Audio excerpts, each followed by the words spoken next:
And good morning. It is Tuesday, January 15th, 2013. This is Wayne Goldsboro TV, WGTV Today. I'm Wayne Alley. And I'm Kim Best. Good Tuesday morning. Glad you're with us today. We have a great program lined up. Kim, what's on today's show? Today we have part 3 of the Battle of Goldsboro Bridge. We also have a talk with Dr. Stephen Peters from Cherry Hospital. Yeah, you spoke with Dr. Peters. I spoke with Dr. Peters, and I'll tell you what, he sure brings a lot to the table. We're very fortunate to have Dr. Peters come by and share information with us. He is very knowledgeable, and he tells us, number one, he's telling us some things that are going on out at Cherry Hospital that I think you'll find very interesting, talking about the new facility as well, how the Dorothea Dix campus in Raleigh, the former hospital there, plays into what may benefit Wayne County very nicely. Also, we talked about a little bit about post-holiday depression, and we also touched on the violence that seems to be very much in the news nowadays. He touches on that. So we're looking forward very much to talking to Dr. Peters today. That's right. It was a great interview. Yeah. We also want to remind you that you have the opportunity to give blood on Saturday, February the 2nd. And that's at Rosewood High School. We've mentioned that a couple times, but we want to make sure people on that end of the county have the opportunity to give blood as well. All donors will get a free Adams Car Wash coupon. Right. And if you have questions about that, you can call 735-7201. Of course, that's 919 area code 735-7201. And that is at Rosewood High School. Rosewood High School. All right. Of course, this Thursday, day after tomorrow, that's right, we have our own blood drive, the city and the county. A little friendly competition there. That's right. Let's see who has bragging rights. Okay, January 15th is, today is Humanitarian Day, a day of respect held on Dr. Martin Luther King Jr.'s birthday. This is his actual birthday, his date of birth. Humanitarian Day. Today is also Basketball Day. The rules of basketball were first published this date in 1892 in Springfield, Mass., where the game supposedly, or as the legend has it, the game originated at a local Family Y. Of course, back then it was just plain YMCA. But I say that in that way because there's some controversy as to where basketball actually started. But the rules were actually written this day in 1892. Today is also World Religion Day. It is Healthy Weight Week beginning today. It's also Hunt for Happiness Week beginning today. And it's New Year's Day for procrastinators. I was going to celebrate, but I decided to wait a while. And it's Donkey Day. In 1870, Thomas Nast, cartoonist for Harper's Weekly, first used the donkey to represent the Democratic Party on this day. He also created the elephant for the Republican Party as well. But today is the beginning of the annual Camel Wrestling Festival getting underway today in Turkey. And I heard you correctly. You did. Camel wrestling. And there we go. And there you go. All right. There you go. Let's see. We want to remind everybody the Mayor's Committee for Persons with Disabilities is taking place Thursday, January the 17th. That's this Thursday at 12 o'clock lunchtime. That'll be taking place in City Hall Annex. For more information, you can call Sue Chance with the City of Goldsboro. That'll be on the second floor of the City Annex this Thursday at 12 noon. And we want to remind everyone who is receives assistance in their low-income energy assistance program that program has changed considerably. This month, if you or someone you know is using the program, you need to be aware of how the program is working. It's changed quite a bit, and you can contact the Department of Social Services to get more information about that. Some conditions apply. If you've received it in the past, you may not be able to receive it again, but you may as well. And those who did not receive it in the past may now be eligible to receive it. And the only way you're going to find out is to call the Department of Social Services or go by there. Applications are being taken now for help with the Low-Income Energy Assistance Program, Department of Social Services. Wayne, we also have the open mic. Remember that? We've talked about that several times, and that's going to take place at Wayne Services on Aging. Oh, yeah. And that's where the mic will be open for 3-minute time period for any senior that would like to come up and sing, read poetry, speak for 3 minutes, whatever you'd like to do to address a group. You can go to Wayne Services on Aging. That's 2001 East Ash Street right here in Goldsboro. That starts at 10:30 in the morning. That's from 10:30 to 11:30 a.m. That sounds like a lot of fun. Doesn't it, though? That does. Of course, you can call Aaron if you have questions at 919-705-7185. There you go. Well, today is indeed a Tuesday morning, and I've got a trivia question I'm going to ask. Okay? You ready for the trivia question for today? Ready. It has a movie theme. Okay. Okay. Are you a movie buff? I like movies. You like movies? Okay. Here you go. What three film stars? Just name one. What three film stars wore fake noses in their Oscar-winning lead performances? These three people have each won Oscars. Dustin Hoffman? Just throwing that out there. He's probably won I don't know if he's won, but I know he has worn noses in several different characters, and I know he's won quite a few awards. He has won a lot of awards, but he has not won an Oscar for a character played by Hoffman. Nicole Kidman. Oh, yeah, well, that's a good one. I remember that movie. You remember that movie, I remember that movie. The name of that movie was, what was The it? Hours. She played Virginia Woolf. Uh-huh. And that's true.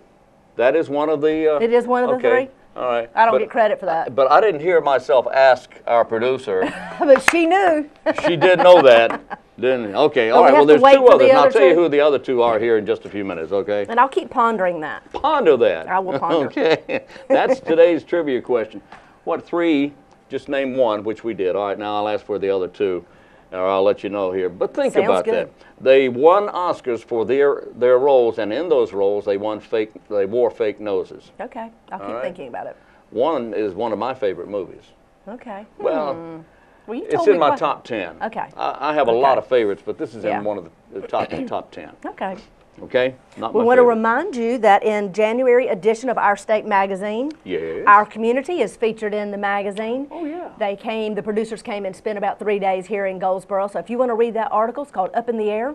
You can hear the recount of the producer's flight of riding a refueling jet and actually participating in refueling a jet in midair, and talking about the relationship between the citizens of Goldsboro and our Seymour Johnson Air Force Base, and how great that relationship is and continues to be. It is. It is some great stories and things, the recounts given of local citizens and how they have interacted through the years with our airmen and Air Force Base. And really, I think this is a time to go pick it up. You can find them in many locations here across our community, and that's something you may want to keep for years. I think it's really funny that I have heard, and I know you have as well, when people associated with the Air Force have been here a number of years. Oh, yes. A number of years. They almost always, 99.9% of them will say, I just absolutely love it here. The base and the city and the county have such great working always relationships. Hear that. You always hear that relationship, how important it is. And on the other hand, there'll be somebody brand new coming to town. A new recruit will come to Goldsboro and they'll say, there's nothing to do. There's nothing to do here. And we tell you about it every day. There's lots and lots to do. There's lots to do here. But after a few months, they realize, hey, you know, this is pretty nice here. But I have heard many times, they say, many of them have said they have never been to a base where the relationship is as good, and never been to another base. And these are people that have been around the world. Exactly. Never been to another military base where the relationship is as good as it is here in Wayne County. That's right. We have a lot to be proud of. That indeed we do. So we love our base. We love Seymour Johnson Air Force Base and all the people associated with it. And we're just absolutely crazy about all the other armed services as well. We have representatives from all branches of military here in Wayne County. Many of them retire here. In fact, I talked to two yesterday. Really? Who were from elsewhere. One was a gentleman from Chicago. Of course, we can understand why he would want to leave Chicago. Some love it, though. Some love the hustle and bustle. Of Chicago? And the snow. Okay. That's right. All right. That's why there's different things for different people. Yeah, well. With lots of choices. But anyway, this guy was really smart when he came to North Carolina, came to Wayne County, Yes, and left Chicago. All right. Sounds good. Well, let's see who's up first today. I believe, let's see, let me move back to it to make sure it's the right one. Yes, it is. It's the third part of the Battle of Goldsboro Bridge. Stay tuned.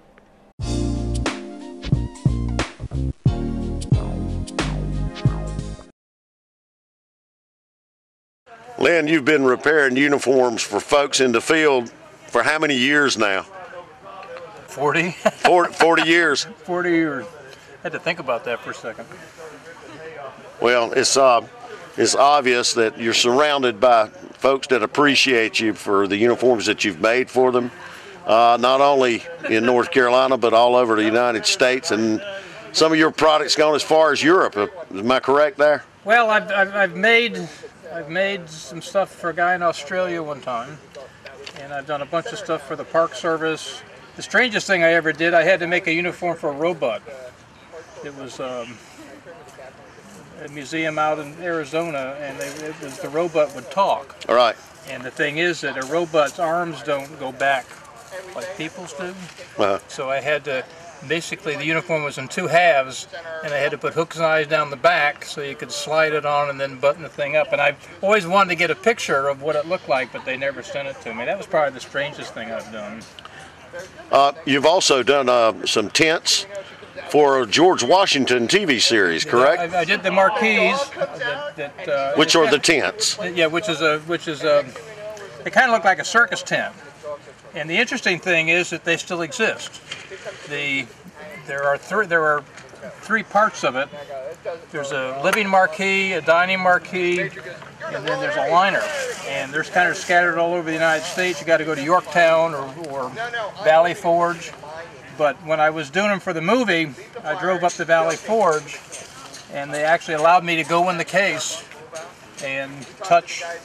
They didn't want me to touch, but I touched it anyway.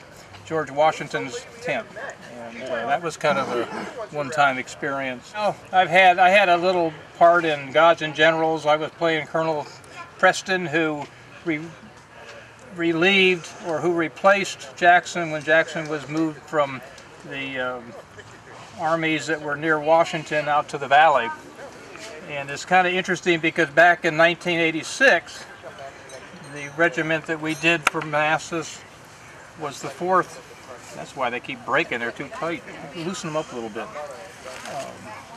Did the 4th Virginia, and it turned out that he was the colonel of the 4th Virginia, and it was kind of serendipity that I got to play him in the movie.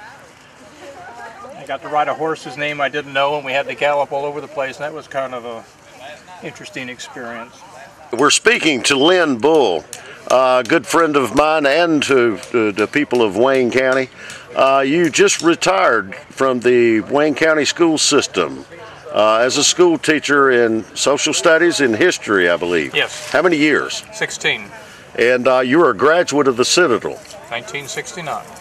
And like I say, not only your prowess in the movie industry and as a support group for Hollywood and some of their filming, but you've also done a lot of lectures. You recently did a wonderful lecture for Wayne Community College on the 150th sesquicentennial on the Battle of Fredericksburg.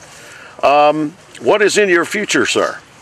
Well, just enjoy retirement, make uniforms, do reenacting. I'm waiting for Sharon to retire so we can go out together and do it. That's your lovely wife from Wayne Community College. She set a cutlery up this weekend, and it's a lot of work. I'm really putting the stuff up and getting out there, but she's having a good time with that. So excellent. We're thinking of maybe doing that, going on the road with that, because you get to go to places you normally wouldn't go and just meet more people. Okay, today you are the colonel, am I correct? Can you tell us a little bit about your rank here and what you'll be doing in the battle today? Well, I'm the lieutenant colonel. I'm in charge of the Union troops, and basically we're just doing the battle here at Goldsboro Bridge, and it was basically a battle between Confederate infantry, Union artillery with a little bit of Union infantry, and we're representing the skirmish line, and they'll push across the field. I think they're doing the 51st North Carolina, so it'll just be that part of the battle. Of course, there were a lot more people here for the actual battle than what we have here this weekend, so it's just something, we're just going to be doing a skirmish line. And what a skirmish line was is that you would have your regiments drawn up, and they would have skirmish companies, and they would go forward of the regiment to kind of flush out anybody that might surprise the regiment as they advance. And it was never meant to win a battle, but it was just almost like a reconnaissance, and they would actually engage the enemy. And both armies were using it.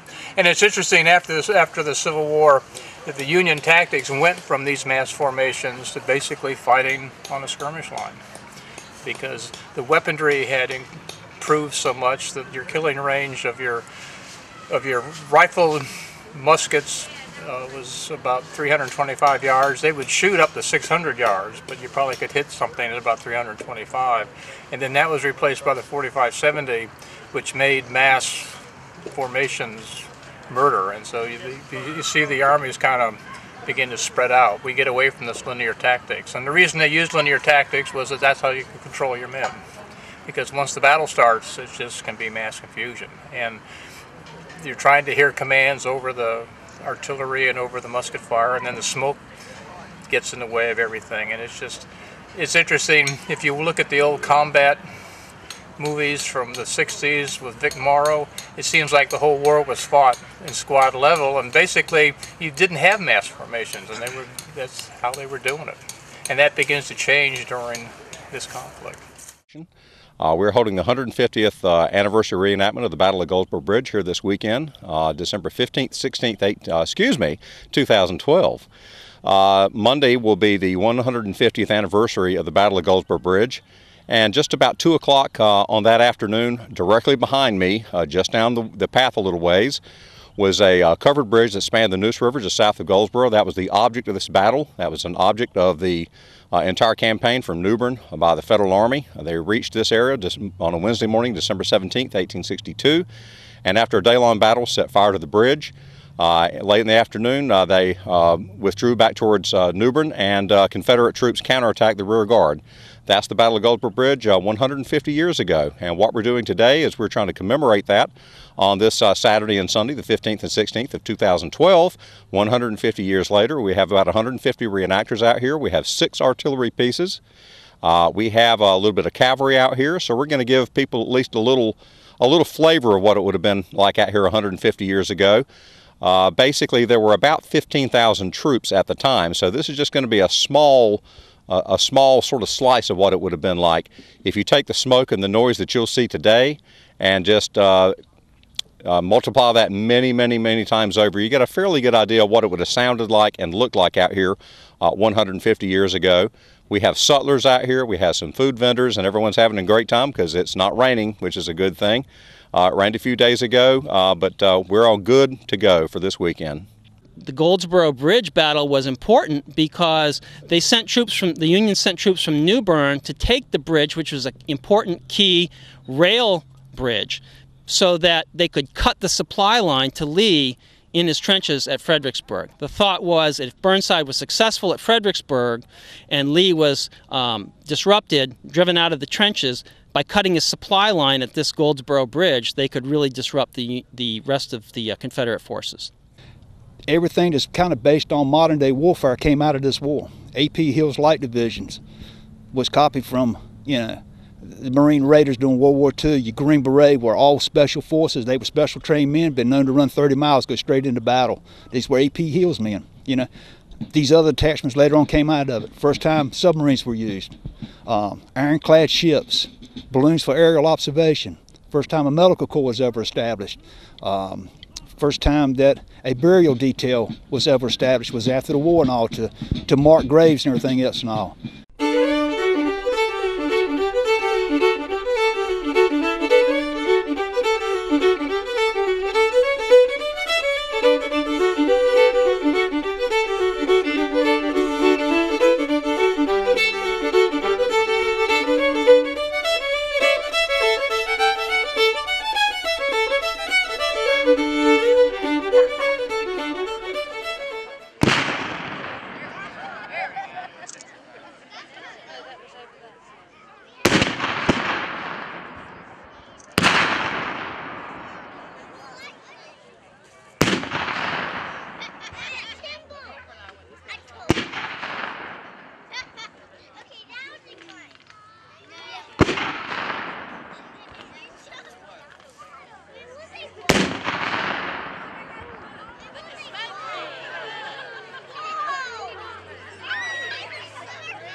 We're back on WGTV today. It's Tuesday morning, unless you're watching a repeat of the program, which, by the way, you can catch repeats of this program every day, Monday through Friday at noon, again at 5:30, and then again during the evening hours. That's right, and we want to hear what you have to say. If you have suggestions for things you'd like to learn about on the show, email us at wgtv@waynegov.com. We'd love to hear your comments, love to hear your suggestions, and we'll make sure it happens. That's exactly right. You know, also, if you'd care to send a photograph of some kind, we'd love to see that as well. A pet picture, a picture of a vacation scene or something like that. That's right. Mug shots, or anything like that. Okay. You know, a few days ago, Kim, I had a list of healthy choices. It was I asked you questions about in comparison of foods, Right. Which had the lower number of calories. Well, I have some more of those here. Let's just see. I'll just pick a couple here. Okay, so if I have to make choices of what to eat, these are my two choices. These are your choices here. Now, you will either want one or the other. One has a fewer number of calories. Which has a fewer number of calories? One bowl, which would be the equivalent of about a half a cup of vanilla ice cream, or chocolate chip cookies, which has fewer calories. Vanilla ice cream or chocolate chip cookies? That would be 2 chocolate chip cookies or a half cup of vanilla ice cream. I'm probably wrong, but I'm going to go with the vanilla ice cream. You know, you're absolutely right. Really? But it's very close. They're very close. The ice cream has 145 calories compared to 2 chocolate chip cookies with 156 calories. Of course, I imagine it also depends on the number of chocolate chips as well, wouldn't you think? I would think. Okay, how about this one? Okay. 3 ounces of honey-baked ham, or, pardon me, or 3 ounces of roasted turkey. I would hope roasted turkey would have less. Actually, it's Am the I other wrong? way around. Really? I was Ham surprised. I has was very surprised. Less than turkey? 3 ounces of honey-baked ham has 125 ounces, and 3 ounces of roasted turkey, 176 calories. That's odd, too, because that's honey. I Honey-baked know. ham. Honey-baked ham. And roasted turkey. That is Yeah. strange. I'm getting hungry. Okay, which has fewer calories? 6 ounces of filet mignon, or 9 ounces of chicken marsala. Filet. 6 ounces of filet or 9 ounces of chicken Filet. marsala. It is 6 ounces of filet mignon. Has fewer calories. That's 350 calories compared to 373. Very close. Yeah, I would think Almost with the same. chicken marsala, it's just because they've added the cheese. Yeah. And they've added a little bit of the marinara sauce. Okay, here's a good one. Okay. All right. Are you hungry yet? I am. Which has fewer calories? 1 cup of mashed potatoes, or 1 plain large baked potato. A large baked potato or a cup of mashed potatoes? A cup of mashed potatoes or 1 plain large I feel like baked you're trying potato. to trick me here. Well, Well, I would think with the mashed potatoes, they put all the goodies in there. But, I don't know, I'm going to go with well, now baked this potato. is with no goodies. In the mashed potatoes? Mashed potato with no goodies. Well, to make mashed potatoes, you got to put some goodies in there. Well, yeah, okay. Mashed potatoes without anything added to the top. Because you're making me lean that way, I'm going to go with mashed potatoes. But my gut's telling me to go with the baked potato. My guts were too. However, you're right. Mashed potato has fewer calories, 237 Go to figure. 278.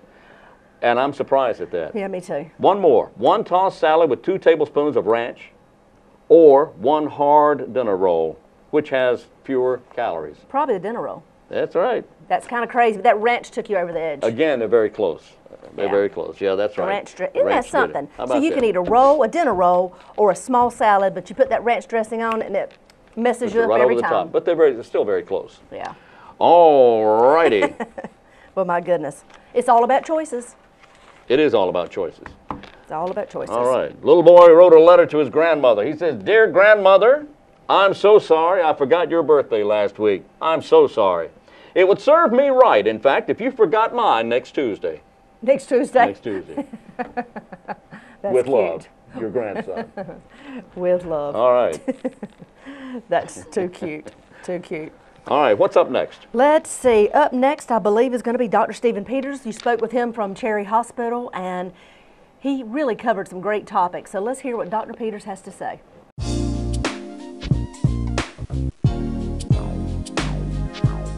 Today Today we're talking with Dr. Stephen Peters of Cherry Hospital. Thanks for being with us. Hey, it's always good to be here, Wayne. Great to have you back in the studio with us, Doctor. So, Cherry Hospital, of course, we're very proud of our hospital here in Wayne County, Eastern North Carolina. You guys cover a lot of area. We talked about that the last time you were here. 38 counties. 38 counties in Eastern North Carolina. It's almost everything east of Interstate 95. Now, it's not exactly, that line is a little bit of an estimate, but it's pretty true.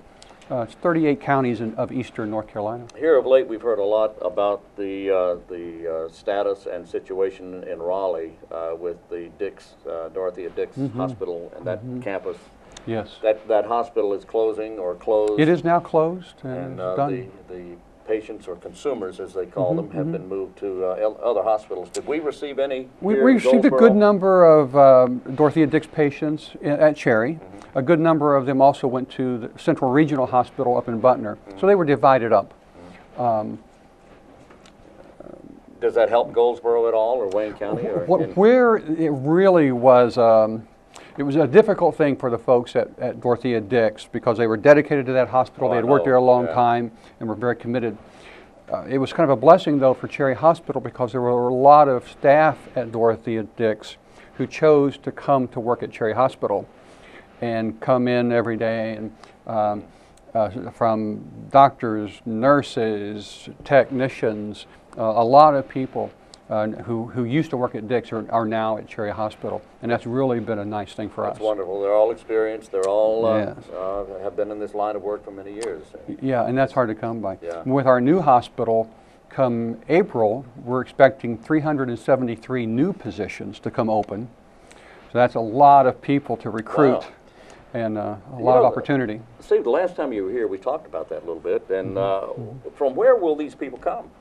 Well, probably all around. We're expecting for some of the more difficult to find people, psychiatrists, other medical folks, probably even a national search to recruit people here into Wayne County. Other folks, it's going to just be another, probably a little wider local recruitment effort to get the word out that we do have these openings, we have these jobs available, and to hopefully encourage people to apply for those opportunities and work at Cherry Hospital. Would that include, of course, local people? Oh, indeed. Yeah. Okay. The Office of State Personnel will have all those postings. So for folks who can get on that internet and look at those job opportunities, there'll be a variety of jobs. So they'd go to the HR under the state of North Carolina? Yes. Office of State Personnel is where those postings will occur. Okay. And we're expecting that to be in April of this year. I wanted to talk today about a little bit about post-holidays and what people may be going through now. Of course, the last time you were here, we talked about depression during the holiday period and season, where people are supposed to be, one would think, in a holiday spirit, feeling good and happy, but that's not always the case. And we covered that quite extensively, but what about now, after the holidays? What are people going through now that's pretty difficult for them? Yeah, now, for me, the holidays are somewhat of an endurance test. If you're emotionally or otherwise a little compromised or having some struggles, it's a bit of an endurance test. And so most folks put their best efforts to get through the holidays and make the best of them, as we all want to do. Now, by about now, here we are, first week in January, some of that endurance has been exhausted. And so whatever one does to cope, to deal with stress, has probably been maxed out. And this time of year can be the most distressing for people in that situation. So what would they do? Do they turn to stimulants? They turn to what? Alcohol, drugs are certainly an available means to try to numb some of that distress. A lot of folks just sort of fall into a depression and don't even use. A surprising number of people who struggle with depression are not involved in alcohol and drugs because they're already depressed and so compromised. Now, it's probably, a lot of the research says about 60% those folks are using alcohol and drugs. But again, we're talking about 40%, almost half, that are not, but are struggling nevertheless. So what do we do in a case like that? I mean, self-help doesn't doesn't really cut it here. No, although that's where you start.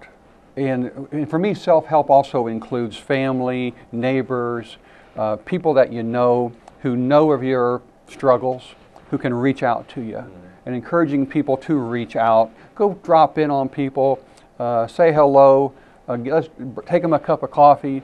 Hey, how are you? How was your holidays? Let's talk about it a little bit. And then from there, maybe getting in to see a physician. Let's just get a good checkup.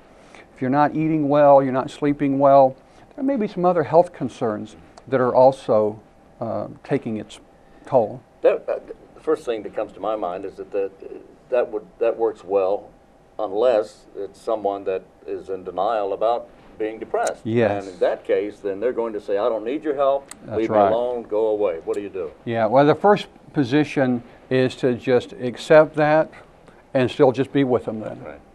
And just hold your position, still visit, still talk, and see if we can get past that. I think a lot of times directly confronting that, probably not a good idea, not that helpful. Maybe for some people a gentle nudge, but not much past that. Yeah.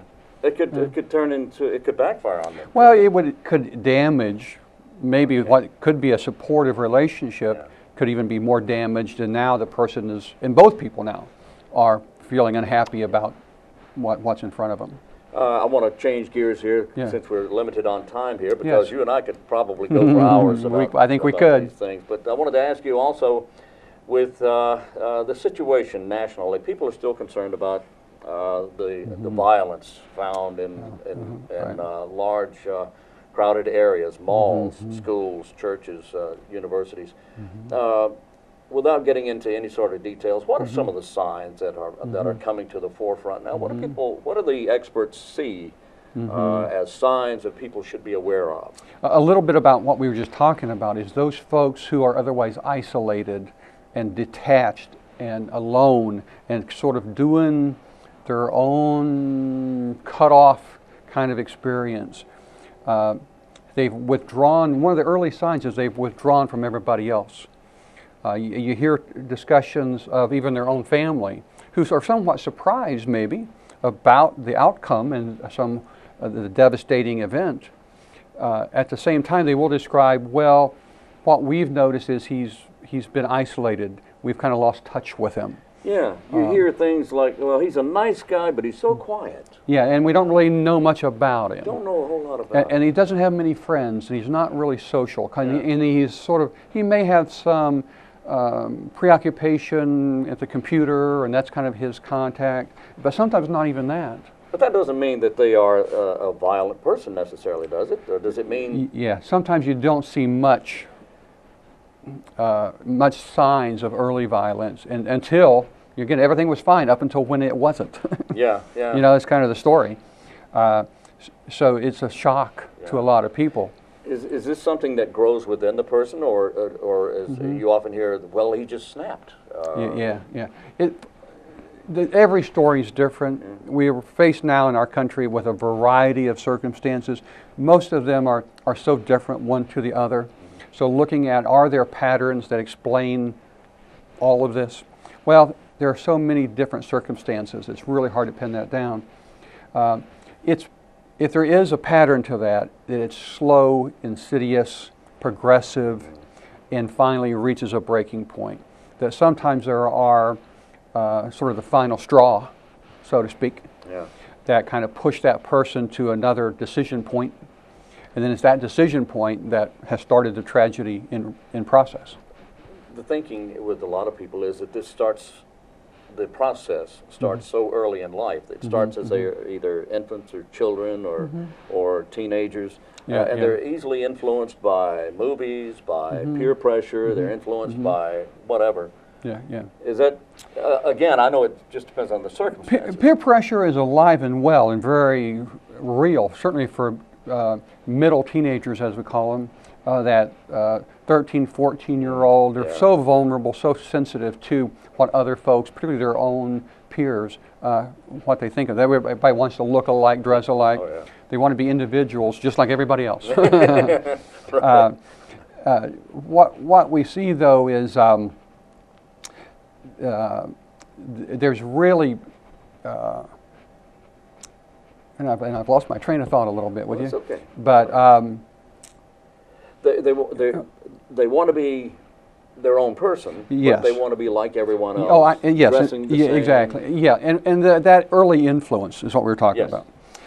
Is about the concerns that people have about exposure to violence, aggression on television, on video games. Yes. Some of these video games, while they're disturbing because they're so graphic, and as computer animation has advanced, so has the level of aggression on those games, I think.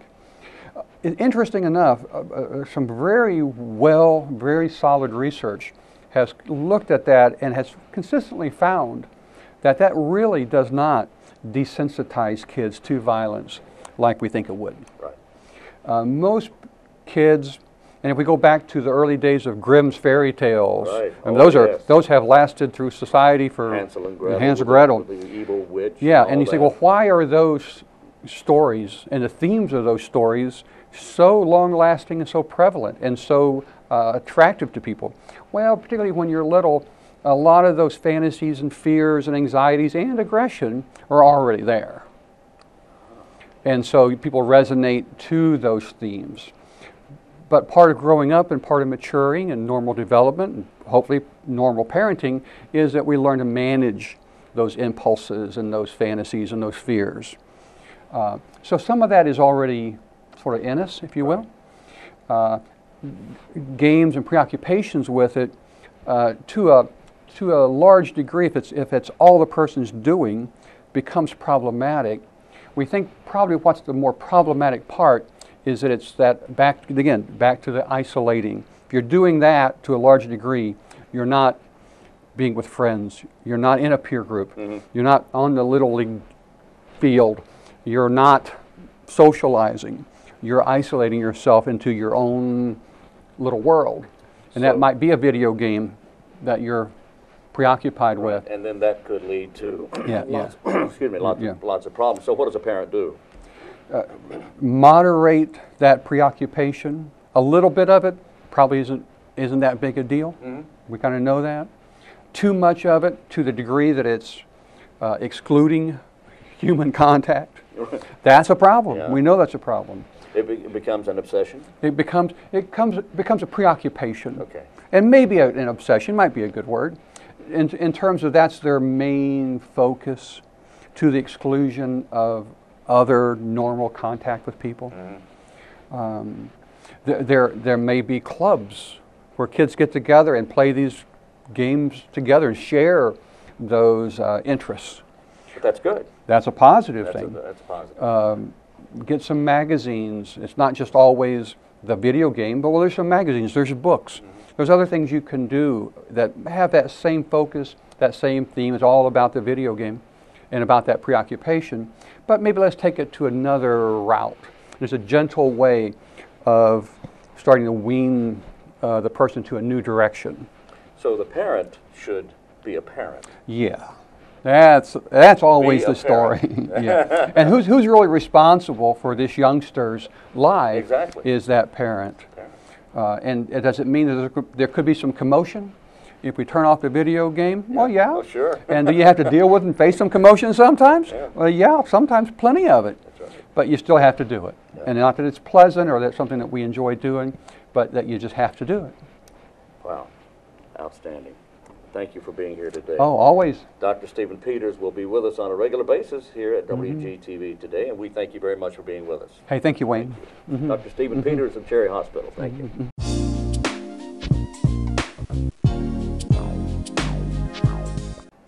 All right, we're back on WGTV today. Always great to have Dr. Peters in. He will be a regular with us, by the way. About once a month we'll have him come by and talk to us. And great. very informative there. Well, let's see now. Having birthdays today, we have Lisa of Cult Jam fame. She's having a birthday. 45 today she is. Actor Chad Lowe is 44. I know the name and I know him, but I don't know what he's been in. But he is an actor. Regina King, the actress, 41 today. Football's LaShawn Johnson having a birthday, 41. And football's Randy White, 59 today. Of course, he's not playing anymore. And Drew Brees is turning 33 today, the football star he is. Chad Lowe's Rob Lowe's brother. Oh, is he? Okay. How about that? Yep. Thought that would bring it back around for It you. does. Most It does. people know Thank you him. very much there. All right. That's right. Well, Wayne, we want to remind everybody that next Tuesday, we're having a city council meeting. It's the 22nd. And that's an unusual day for us. Right. But it's because we'll be closed and be celebrating the holiday for Martin Luther King's birthday. Right. So January the 22nd, we will have our meeting that evening. 5 o'clock will be the work session. Then, of course, 7 will be the formal meeting over in Historic City Hall in the City Hall chambers. And you all have a meeting that morning as well. We do indeed. The county commissioners meeting the morning of the 22nd. That begins at 8 a.m. with a briefing. The formal meeting itself begins at 9 a.m. and everyone's invited to attend. It's on the 4th floor of the Wayne County Courthouse. So you all meet in the morning and we all meet that same evening. Same day. All right. Commissioners in the morning and the City city council in the evening. That's right. All right. Love to see you there, by the way. Everybody's invited to attend. And if you are an arthritis sufferer, there is an 8-week class underway, and it begins this morning at 10 o'clock. Registration is required for this, but if you missed the last several announcements we've made about this, you didn't know that there was registration required. But go on and call Erin right now. She might be able to work you in with this. Erin McAuliffe is the contact person at 705-1785, 705-1785. It is an 8-week program. The first one is today.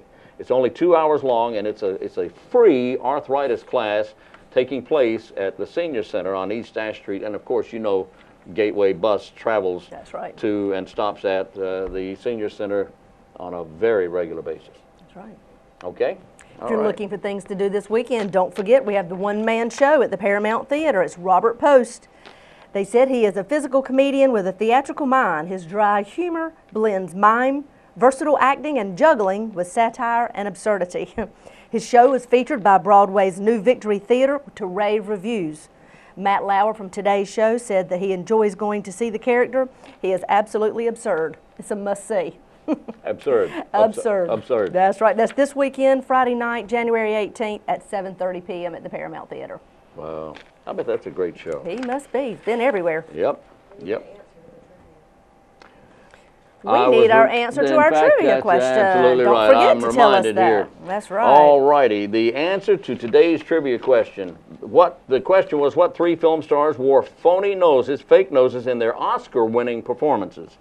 3 actors who wore fake noses while they were winning in character, and then won an Oscar for that. The first, Nicole Kidman. That's right. You had that one now. She played Virginia Woolf in the movie The Hours in '02. Lee Marvin in the movie Cat Ballou. He played Kid Shalene's twin brother. Tim Straughn, he wore a phony nose. Also, Jose Ferrer in Cyrano de Bergerac in 1950. Now, that goes way back, but I love those last 2 movies. Cat Ballou and Cyrano were 2 great movies there. But those are the 3, and they each won Oscars for the characters they played. And, of course, Cyrano with the nose out there. Yes. But there you go. That's today's trivia question. We'll try to have a question every day. That's right. That makes it interesting. Very good. That's right. At Wayne, no, not at Wayne, at Mount Olive College, they're offering an Avante vocal ensemble Saturday, February the 2nd. Oh, boy. That is at 7:30 p.m. Tickets are $10. It says they are held for their extraordinary vocal gymnastics. That ought to be interesting. That's in the Assembly Hall at Mount Olive College, Saturday, February 2nd. Gymnastics. Yes, I would think that would be quite interesting. Sounds interesting. Yes. Vocal gymnastics. Okay. They can do unusual things with their voices. Like take them out and juggle them. I guess. There you go. All right. Well, I guess that's going to wrap it up for today. Does. Who's on tomorrow's program? Tomorrow we have someone that is going to be here from the Literacy Center. We'll have someone from our Senior Center. And I believe we'll have someone from the Arts Council. Oh, boy. So we have a full day We have a tomorrow. full day. Yes, we do. So Thank you so much for being with us. Indeed. What time are we on? I believe we're on at 7 a.m. Monday through Friday. Then you can see us again at 12:30, and you can, or 12 o'clock. 12 o'clock. 12 o'clock, and then again later in the afternoon at 5:30, and then, of course, throughout the evening and on the weekends as well. That's exactly right. You could also find us on YouTube channel, which is you can access easily from the county or the city's websites, and click right on that YouTube icon. It'll take you straight to the playbook. That's exactly right. Yep. All right, who are you? I believe I'm Kim Best. And I believe I'm Wayne Alley until tomorrow. No. And then who will you be? Until tomorrow, I'm Wayne Alley. And I'm Kim Best. Thank you so much. And this is what's happening in your city.